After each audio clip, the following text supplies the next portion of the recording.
I'm still getting used to this home video thing, so bear with me. Here is a nice example of a rope coil that you might find with a program that stores their ropes from some kind of hanging system, usually a hook on the wall, right? So I've actually done, for those of you who are rock climbers, this is a butterfly coil, and I actually just did it in reverse to finish it so that we have a loop from which we can hang the rope from. But what I really want to focus on now is uncoiling a rope. Pretty crazy, huh? So I'm going to take my rope and I am going to uncoil it by releasing the top. Okay. And when you have any kind of butterfly coil, what you want to do is you want to first undo the portion of the rope that wraps around both of the butterfly wings. Okay. And you can simply do it like that. So now we've got, just seeing if you can see me from here, now we've got these two wings. And I like to see which side of the coil this strand is coming off.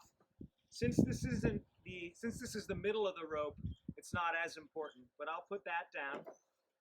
And then I'm just going to open up the two butterfly wings and put those on the ground. So it looks like you can't really see that.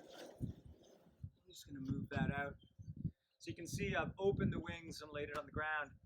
And then every time I'm going to the challenge course, I'm going to pick one end up of the rope, and I'm actually going to do a visual and tactile inspection of the rope. And what that essentially means is I'm going to start at the end and I'm feeling it and looking at it. I'm kind of squeezing it. The things I am looking for are any frays or cuts that are significant. I am feeling for and looking for glazing, which is when the nylon on a rope gets so hot that it actually melts a little bit and gets stiff. And that's something you can see and feel on a rope when that happens.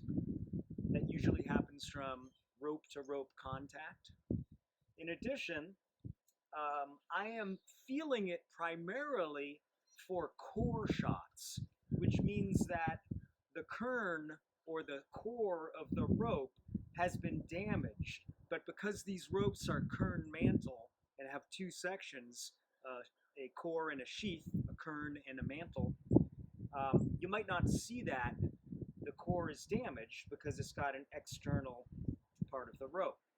And what I'm feeling for is a significant different feeling. If the rope feels flat on the inside, or if it feels like there's a gap on the inside, that's going to be cause for concern, and I wouldn't use the rope. I would set it aside and have the course manager or a professional inspector inspect the rope before it gets used. Okay, so pretend that I just go ahead and do that for the whole length of the rope. I'm just accelerating our time here. What I'm actually doing is flaking the rope or stacking it on top of itself. And what that does is it prevents any knots or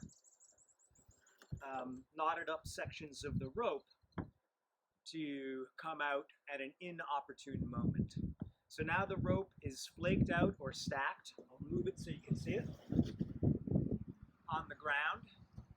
And when I pull off of it, it will come off cleanly and not have any tangles.